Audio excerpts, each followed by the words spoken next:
వచ్చి తమకు సహాయం చేయవాలని వారికి సంజ్ఞ చేశారు. వారు వచ్చి 2 దోణిలు మునిగినట్లు నింపిరి. సీమోను పేతురు వచ్చి చేసాం, అంతకుముందు నేను చేసాం, సంవత్సరాల తరబడి చేస్తూనే ఉన్నాం, వచ్చే నెల చేస్తాం, అటు వచ్చే నెల కూడా చేస్తాం.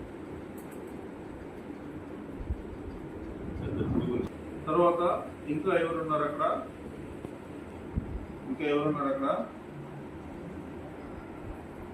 సరైన ఫలితం ఉండదు.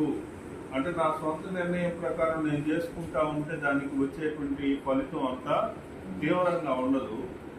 కానీ దేవుని యొక్క ఆదేశాల మేరకు మనం పనిచేస్తే దాని యొక్క ఫలితం అనేటువంటిది చాలా గొప్పగా ఉంటుంది. కాబట్టి ఇక్కడ రాత్రంతా మేము ప్రయాసపడి